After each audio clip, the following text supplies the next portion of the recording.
Selamat siang Bu Aan dan teman-teman sekalian. Kami dari kelompok 5 ingin membahas tentang PSAK 14, yaitu tentang persediaan. Sebelumnya, anggota kelompok kami itu ada saya sendiri Sylvia, ada Marta, Farah, Eka, Yeskiel, dan juga Yusma Amanda. Selamat menyaksikan teman-teman. Pertama, kita akan membahas tentang tujuan dari PSAK 14, yaitu mengatur keperluan akuntansi untuk persediaan yang meliputi penentuan jumlah biaya yang akan diakui sebagai aset, pengakuan biaya tersebut sebagai beban dalam laporan keuangan pada periode terkait, dan terakhir itu penyediaan pedoman untuk menentukan biaya persediaan termasuk rumus biaya, seperti FIFO atau rata-rata tertimbang. Nah, masalah utama dalam akuntansi persediaan adalah menentukan nilai aset persediaan yang dilaporkan di neraca, serta pengakuan beban persediaan dalam laporan laba rugi. Selanjutnya, kita akan membahas tentang ruang lingkup, yang mana terdapat pada paragraf 2-5. Kita akan membahas paragraf 2 terlebih dahulu, yang dimana paragraf 2 ini membahas tentang penerapan PSAK 14 yang berlaku untuk semua jenis persediaan, kecuali yang pertama, persediaan. Contohnya, keuangan sesuai dengan PSAK 50 dan PSAK 71. Yang kedua, aset biologis terkait kegiatan agrikultur dan produk agrikultur sebelum panen, yang merujuk pada PSAK 69. Paragraf 3 yaitu tentang pengecualian pengukuran. Nah, PSAK 14 tidak berlaku untuk persediaan yang dimiliki oleh produsen barang pertanian, kehutanan, dan agrikultur yang dijual pada nilai realisasi neto sesuai pasar. Yang kedua, dimiliki oleh pedagang yang membeli barang untuk dijual dengan tujuan memperoleh laba dari fluktuasi harga. Dalam paragraf 4 ini membahas tentang pengukuran nilai realisasi neto. Nilai realisasi neto digunakan pada tahap tertentu dalam proses produksi, terutama untuk barang seperti hasil tambang atau agrikultur. Nah, pengukuran dilakukan ketika ada jaminan pasar aktif, sehingga resiko gagal jual itu dapat diabaikan. Selanjutnya, pada paragraf 5, yaitu membahas tentang pedagang barang. Nah, pedagang barang adalah entitas yang membeli barang untuk dijual dengan tujuan utama untuk mendapatkan laba dari perbedaan harga pasar. Nah, PSAK 14 ini mengatur bahwa jenis ini tuh diukur pada nilai realisasi neto. Baik, selanjutnya saya akan menjelaskan mengenai divisi persediaan. Pada paragraf 6, persediaan adalah suatu aset yang dikuasai untuk dijual dalam kegiatan usaha normal dalam proses produksi untuk penjualan tersebut atau dalam bentuk bahan atau perlengkapan untuk digunakan dalam proses produksi atau pemberian jasa. Selanjutnya, nilai realisasi neto adalah estimasi harga jual dalam kegiatan usaha normal yang dikurangi estimasi biaya penyelesaian dan estimasi biaya yang diperlukan untuk membuat penjualan. Selanjutnya, untuk nilai wajar adalah harga yang akan diterima untuk menjual suatu aset atau harga yang akan dibayar untuk mengalihkan suatu liabilitas dalam transaksi teratur antara pelaku pasar pada tanggal pengukuran. Selanjutnya, pada paragraf 7, nilai realisasi neto mengacu pada jumlah neto yang diharapkan entitas untuk direalisasi dari penjualan persediaan dalam kegiatan usaha normal. Sedangkan nilai wajar mencerminkan suatu harga di mana transaksi teratur untuk menjual persediaan yang sama di pasar utama atau yang paling menguntungkan. Untuk persediaan tersebut akan terjadi antara pelaku pasar pada tanggal pengukuran. Jadi, nilai realisasi neto adalah nilai spesifik entitas, sedangkan nilai wajar bukan merupakan nilai spesifik entitas. Nilai realisasi neto untuk persediaan dapat tidak sama dengan nilai wajar dikurangi biaya untuk penjual. Selanjutnya, pada paragraf 8, persediaan meliputi barang yang dibeli dan dikuasai untuk dijual kembali. Contohnya itu barang dagangan yang dibeli oleh pengecer dan dikuasai untuk dijual kembali, atau tanah dan properti lainnya yang dikuasai untuk dijual kembali. Nah, persediaan juga meliputi barang jadi yang diproduksi atau barang dalam penyelesaian yang sedang diproduksi oleh entitas serta termasuk bahan serta perlengkapan yang akan digunakan dalam proses produksi. Selanjutnya, pengukuran persediaan. Pada paragraf 9, persediaan diukur pada mana yang lebih rendah antara biaya perolehan dan nilai realisasi neto. Selanjutnya, untuk paragraf 10, membahas mengenai biaya persediaan. Jadi, biaya persediaan ini terdiri dari seluruh biaya pembelian, biaya konversi, dan biaya lain yang timbul sampai persediaan berada dalam kondisi dan lokasi saat kini. Selanjutnya, untuk paragraf 11, membahas mengenai biaya pembelian persediaan, yaitu meliputi harga beli, bea impor, pajak lainnya, selain yang dapat ditagih kembali setelahnya oleh entitas kepada otoritas pajak, biaya pengangkutan, biaya penanganan, dan biaya lainnya yang secara langsung dapat diatribusikan pada perolehan barang jadi, bahan, dan jasa. Selanjutnya, diskon dagang, rabat, dan item serupa lain dikurangkan dalam menentukan biaya pembelian. Selanjutnya akan dijelaskan oleh teman saya. Selanjutnya saya akan membahas mengenai biaya konversi. Biaya konversi meliputi biaya secara langsung terkait dengan item yang diproduksi, seperti biaya tenaga kerja langsung, termasuk juga dengan alokasi sistematis overhead produksi tetap dan overhead variabel yang timbul dalam mengkonversi bahan menjadi barang jadi. Lalu, apa yang dimaksud dengan overhead produksi tetap dan overhead produksi variabel? Yang pertama, overhead produksi tetap. Overhead produksi tetap adalah biaya produksi yang tidak langsung, yang relatif konstan tanpa memperhatikan volume produksi. Contohnya depresiasi dan pemeliharaan bangunan. Yang kedua ialah overhead produksi variabel. Overhead produksi variabel adalah biaya produksi tidak langsung yang berubah secara langsung atau hampir secara langsung mengikuti perubahan volume produksi. Contohnya adalah bahan tidak langsung. Dan perlu diketahui bahwa pengalokasian overhead produksi tetap ke biaya konversi didasarkan pada kapasitas normal fasilitas produk. Dan kapasitas normal adalah produksi rata-rata yang diharapkan akan tercapai selama suatu periode dalam keadaan normal dengan memperhitungkan hilangnya kapasitas selama pemeliharaan terencana. Lalu topik berikutnya ialah mengenai biaya lain. Biaya lain adalah biaya yang termasuk dalam biaya persediaan hanya sepanjang biaya tersebut timbul agar persediaan berada dalam kondisi dan lokasi saat ini. Lalu, apa saja yang termasuk dalam contoh biaya lain? Pertama, jumlah yang tidak normal atas pemborosan bahan, tenaga kerja atau biaya produksi lainnya. Kedua, biaya penyimpanan kecuali biaya tersebut diperlukan dalam proses produksi. Ketiga, overhead administrasi yang tidak memberikan kontribusi dalam produksi. Dan yang terakhir, biaya penjualan. Dan menganut dalam PSAK yang ke-26, biaya pinjaman mengidentifikasi keadaan terbatas di mana biaya pinjaman termasuk dalam biaya persediaan. Lalu selanjutnya mengenai biaya produk agrikultur setelah panen dari aset biologis. Biaya sesuai dengan PSAK 69, agrikultur persediaan berupa produk agrikultur yang telah dipanen oleh entitas dari aset biologisnya diukur pada pengakuan awal pada nilai wajar dikurangi biaya untuk menjual pada titik panen. Ini merupakan biaya persediaan pada tanggal tersebut untuk penerapan pernyataan ini. Oke, kita masuk pada teknik pengukuran biaya. Pada paragraf 21, teknik pengukuran biaya persediaan seperti metode biaya standar atau metode biaya eceran, dan demi kemudahan dapat digunakan jika hasilnya itu mendekati biaya. Nah, biaya standar memperhitungkan level normal, penggunaan bahan dan perlengkapan, tenaga kerja, efisiensi, dan kapasitas. Biaya standar itu telah ditelaah secara reguler dan jika diperlukan, direvisi sesuai dengan kondisi kini. Nah, metode eceran ini tuh seringkali digunakan dalam industri eceran atau mengukur persediaan dengan item yang cepat berubah dalam jumlah banyak, serta memiliki margin yang serupa sehingga tidak praktis untuk menggunakan metode penetapan biaya lainnya. Biaya persediaan ditentukan dengan mengurangi nilai penjualan persediaan dengan persentase margin bruto yang sesuai. Persentase tersebut tuh digunakan dengan memperhatikan persediaan yang telah diturunkan. Nilai-nilai diturunkan nilainya di bawah harga jual orisinal.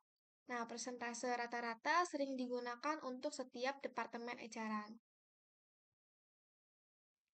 Oke, kita masuk pada rumus biaya. Nah, pada paragraf ke-23, biaya persediaan untuk item yang secara umum tidak terdapat tidak dapat dipertukarkan atau bisa disebut not ordinary interchangeable, dan barang atau jasa yang dihasilkan dan dipisahkan untuk proyek tertentu diperhitungkan berdasarkan identifikasi khusus terhadap biaya masing-masing. Nah, identifikasi khusus itu artinya biaya tertentu diatribusikan ke item persediaan yang diidentifikasi. Cara ini tuh merupakan perlakuan yang sesuai bagi item yang dipisahkan untuk proyek tertentu, terlepas apakah item yang telah dibeli maupun dihasilkan. Akan tetapi, identifikasi khusus biasanya tidak tepat ketika terdapat jumlah besar item persediaan yang secara umum dapat dipertukarkan atau ordinary interchangeable. Dalam keadaan tersebut, metode pemilihan item yang masih berada dalam persediaan dapat digunakan untuk menentukan dampaknya dalam laba rugi. Nah, biaya persediaan kecuali yang disebutkan dalam paragraf ke-23 tadi dihitung dengan menggunakan rumus biaya pertama keluar pertama atau first in first out yang biasa kita sebut tuh FIFO atau weighted average atau rata-rata tertimbang. Entitas menggunakan rumus biaya yang sama terhadap seluruh persediaan yang telah memiliki kegunaan yang sama bagi entitas. Untuk persediaan yang memiliki sifat dan kegunaan yang berbeda, rumus biaya yang berbeda dapat diperkenankan. Nah, sebagai contoh, persediaan yang digunakan dalam suatu segmen operasi mungkin memiliki kegunaan yang berbeda dari jenis persediaan yang sama yang akan digunakan dalam segmen operasi lain. Nah, akan tetapi perbedaan geografis persediaan atau dalam perspektif perpajakan dengan sendirinya tidak cukup menjustifikasi penggunaan rumus biaya yang berbeda. Rumus FIFO tuh mengasumsikan persediaan yang pertama dibeli atau yang pertama diproduksi akan dijual terlebih dahulu, sehingga item yang tertinggal dalam persediaan dalam periode akhir adalah yang dibeli atau diproduksi paling akhir. Nah, sedangkan rumus weighted average, biaya setiap item ditentukan berdasarkan biaya rata-rata tertimbang atau dari item serupa pada awal periode dan biaya item yang serupa yang dibeli atau diproduksi selama satu periode. Perhitungan rata-rata dapat digunakan secara berkala atau pada saat penerimaan kiriman, bergantung pada keadaan entitasnya. Selanjutnya yang akan saya bahas adalah nilai realisasi neto, di mana definisi dari nilai realisasi neto merupakan nilai estimasi yang dapat diperoleh dari penjualan persediaan dikurangi dengan estimasi biaya penyelesaian dan estimasi biaya untuk penjualan.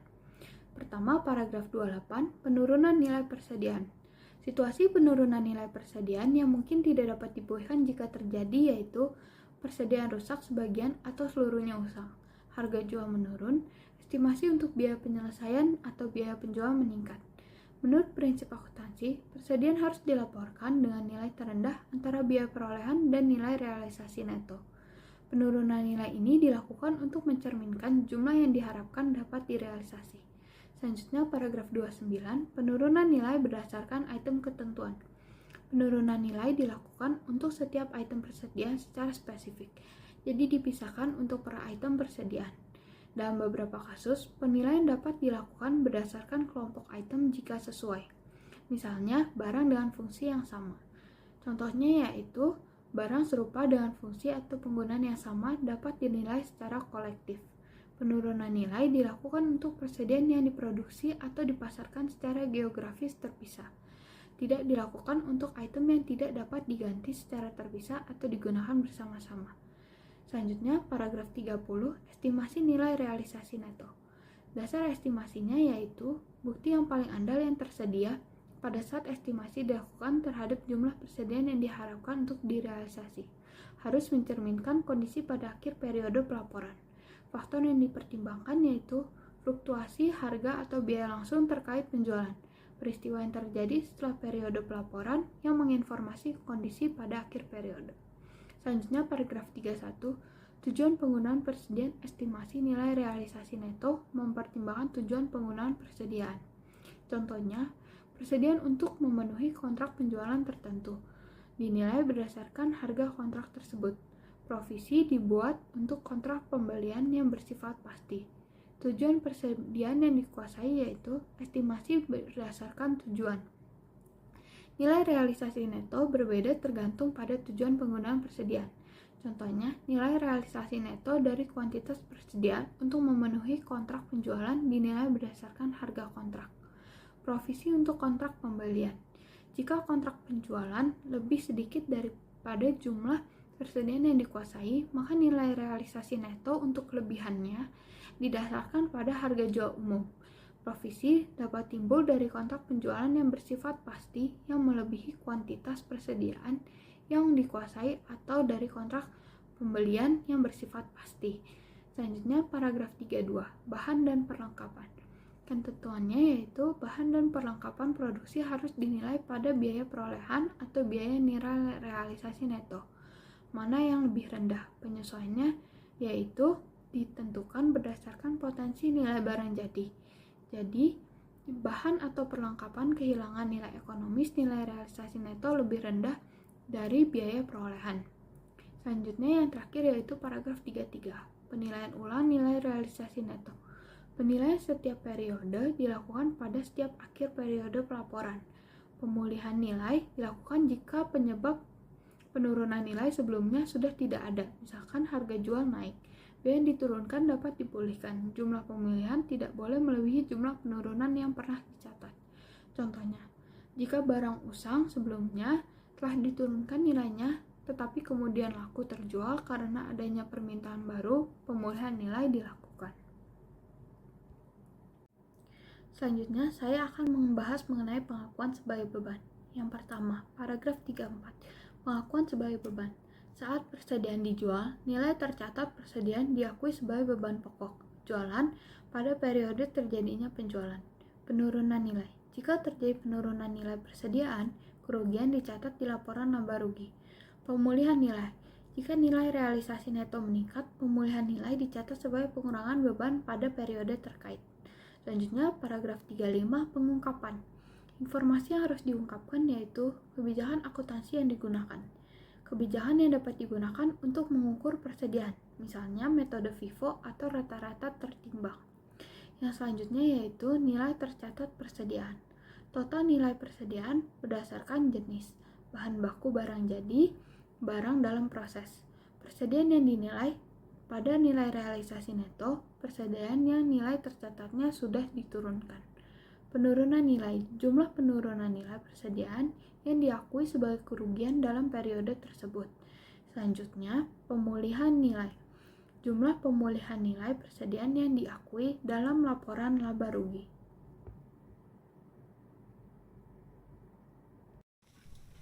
Oke, jadi di sini saya akan membahas pengungkapan di PSAK 14. Apa saja sih yang harus diungkapkan dalam laporan keuangan terkait dengan persediaan? Nah, yang A itu laporan keuangan harus mengungkapkan kebijakan akuntansi yang digunakan dalam pengukuran persediaan, termasuk rumus biaya yang digunakan, apakah FIFO atau rata-rata tertimbang atau identifikasi khusus. Nah, yang B itu pengungkapan jumlah nilai persediaan dan rincian subklasifikasinya. Rincian ini biasanya disajikan dalam catatan laporan keuangan, seperti bahan baku, pekerjaan dalam proses, barang jadi, dan perlengkapan produksi. Jadi persediaannya itu perlu dijelaskan secara detail.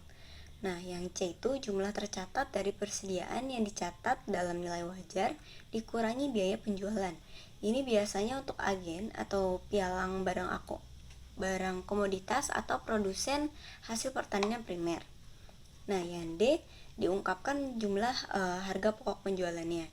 Perusahaan yang menganalisis beban berdasarkan fungsi beban akan menyajikan HPP atau harga pokok penjualan sebagai kategori terpisah. Sedangkan perusahaan yang menggunakan metode sifat beban akan menyajikan HPP secara tidak langsung melalui kategori-kategori seperti bahan baku, barang konsumsi, biaya tenaga kerja, dan biaya operasi lainnya. Nah, yang E itu kalau ada penurunan nilai persediaan, maka harus diungkapkan jumlah penurunan nilai yang diakui sebagai pengurangan jumlah persediaan yang diakui sebagai beban dalam periode berjalan. Nah, yang F itu jika tadi ada penurunan nilai, kemudian ada pemulihan dalam penurunan nilainya, maka harus diungkapkan juga jumlah pemulihannya berapa. Dan yang G, apa peristiwa yang menyebabkan pemulihan tersebut terjadi. Yang H itu jumlah persediaan yang dipakai untuk jaminan utang atau liabilitas. Nah, sekarang kita masuk ke paragraf 37. Informasi tentang jumlah dan perubahan persediaan itu sangat penting ya bagi pengguna laporan keuangan. Persediaan biasanya diklasifikasikan menjadi barang dagangan, perlengkapan produksi, barang dalam proses, dan barang jadi. Nah, paragraf 38, biaya persediaan yang diakui sebagai beban seperti beban penjualan meliputi biaya barang yang sudah dijual, biaya produksi yang tidak teralokasi, dan biaya produksi yang tidak normal.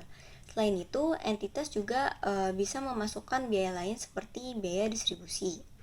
Nah, di paragraf 39 menyebutkan bahwa beberapa entitas itu menggunakan format laba rugi yang berbeda, di mana mereka mengungkapkan biaya persediaan yang diakui sebagai beban dengan cara yang lebih rinci. Dalam format ini, beban dibagi berdasarkan sifatnya, seperti biaya bahan baku, tenaga kerja, dan biaya lainnya, serta perubahan bersih persediaan selama periode tersebut. Nah, sekarang kita masuk ke tanggal efektif di paragraf 40. Pernyataan ini berlaku untuk laporan keuangan yang dimulai pada atau setelah tanggal 1 Januari 2009. Penerapan dini itu dianjurkan.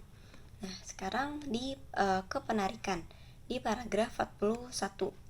Pernyataan ini menggantikan PSAK 14 tahun 1994 tentang persediaan. Oke, demikian materi mengenai PSAK 14 tentang inventory atau persediaan. Maaf kalau ada kesalahan kata dari kami. Terima kasih.